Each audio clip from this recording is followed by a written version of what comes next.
At the will reading, my grandfather's lawyer read out numbers that made my whole family gasp. My uncle got $4 million. My cousins got $2 million each. My brother got $3 million. Then the lawyer looked at me and said, "And to Emily, $50. The room went silent for 1 second. Then my father started laughing. Not a small laugh. A loud, ugly laugh that echoed off the walls of that fancy office. My brother joined him, shaking his head like I was a joke that finally landed. I didn't cry. I didn't yell. I just stared at the crisp $50 bill the lawyer placed in my hand.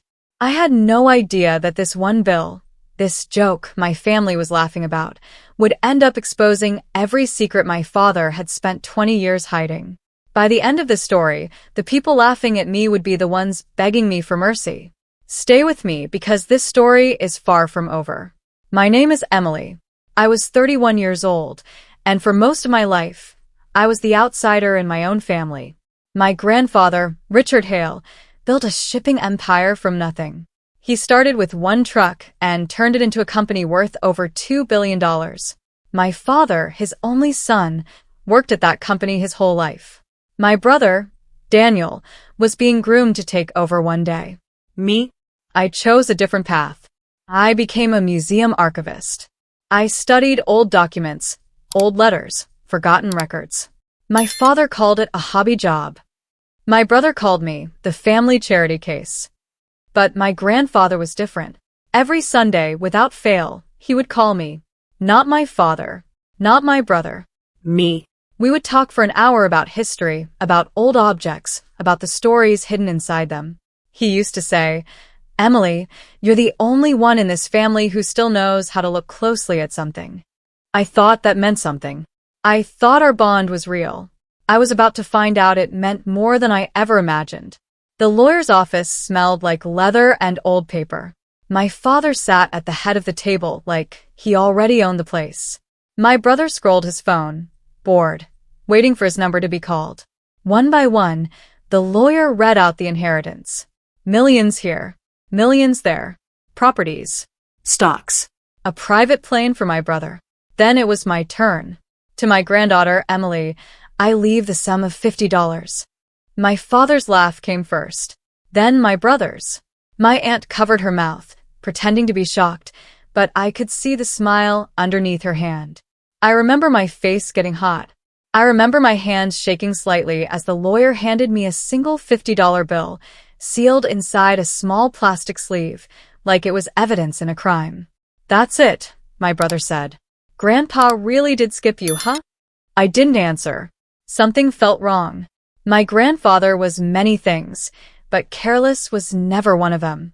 He didn't do anything by accident. Not once in his entire life. So, why would a man worth $2 billion leave his favorite grandchild exactly $50?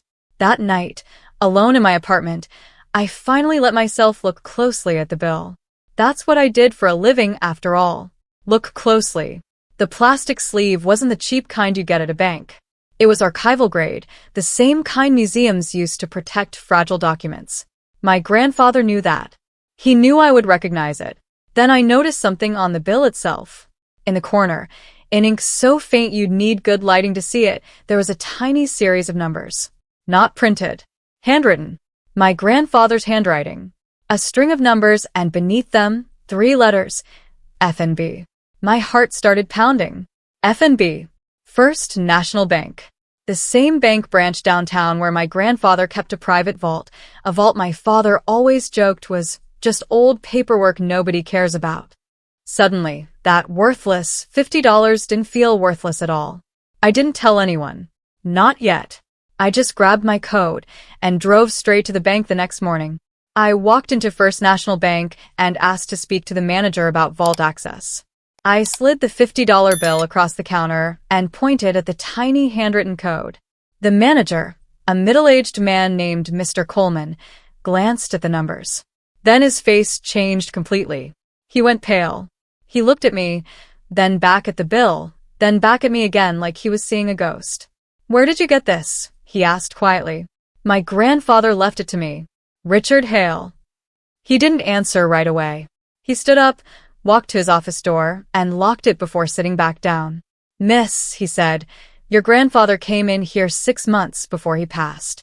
He set up something very unusual. He told me that if a woman ever brought me a $50 bill with this exact code, I was to give her everything in Vault 214, no questions asked, and I was not to tell your father anything about it." My hands went cold.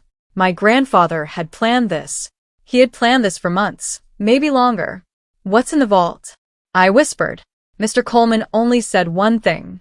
"You need to see it for yourself." The vault room was quiet except for the hum of the air conditioning.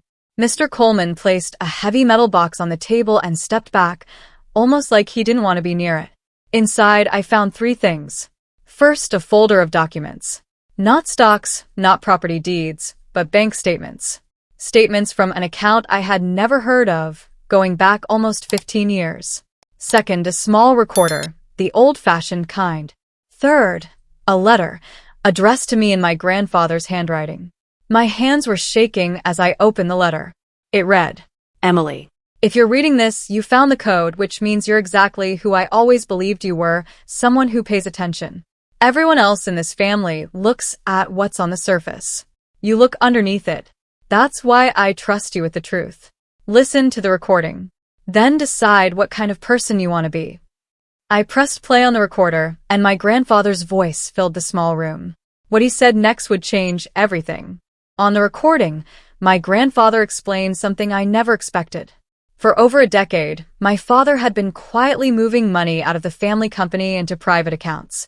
Small amounts at first, hidden inside expense reports, consulting fees, special projects that never existed. My grandfather had noticed the pattern years ago.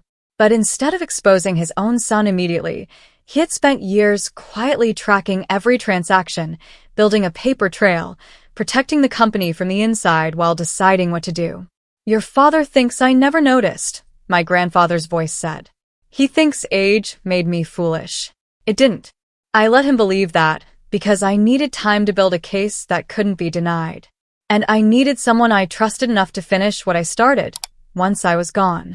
The recording explained that the documents in the folder were proof, complete proof, of years of quiet theft. My grandfather had also set up a separate trust account, worth far more than $50, waiting for me the moment I proved I was willing to look past the surface and find the truth.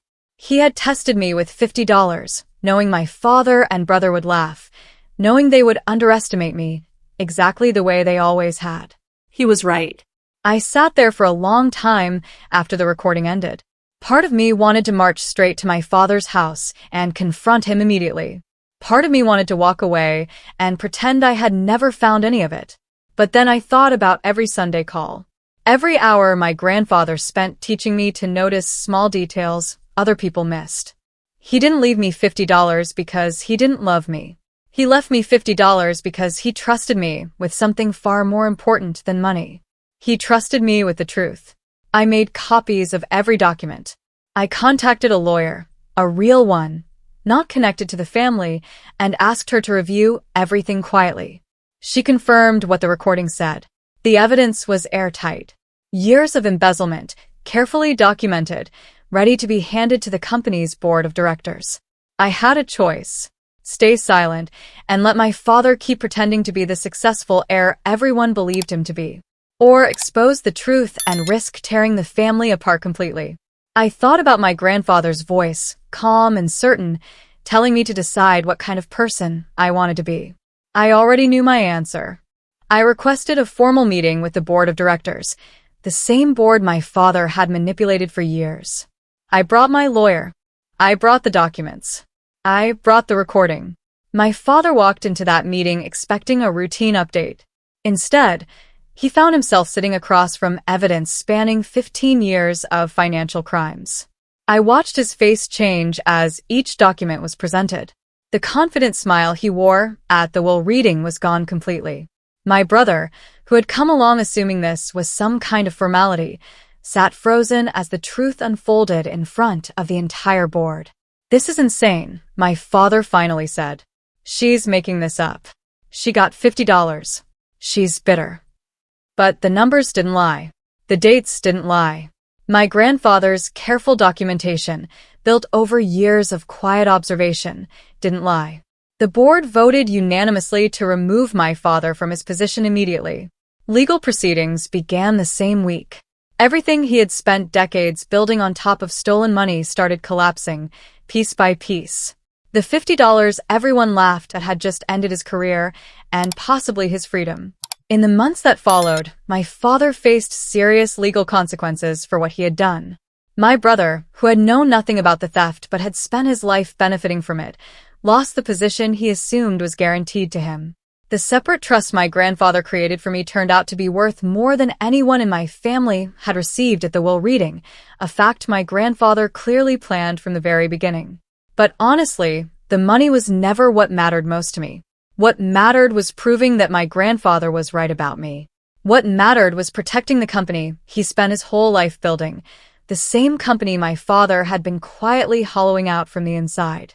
My aunt, the same one who covered her smile that day in the lawyer's office, later told me she always suspected something was wrong with my father's finances, but she never had the courage to look closer. That's the difference between the two of us. She looked away. I looked closer. Looking back now, I understand exactly why my grandfather did what he did. He didn't leave me $50 because I meant less to him. He left me $50 because everyone else in that room would judge it as nothing, while trusting the one person who would actually stop and ask why. Sometimes the smallest, most overlooked gift carries the greatest responsibility. Sometimes the people who laugh the loudest are the ones with the most to hide. And sometimes, real inheritance isn't about the size of the number, it's about being trusted with the truth. My grandfather taught me that patience and attention can expose what money and status try to bury. He waited years to protect his family in the right way, even when it meant sacrificing his own son's reputation to do it. If there's one thing I hope you take from my story, it's this: never assume something small is worthless just because others tell you it is. Sometimes it's the very thing hiding the biggest truth of all. Thank you for watching my story until the end. If it moved you, let me know in the comments, and don't forget to subscribe for more stories like this one.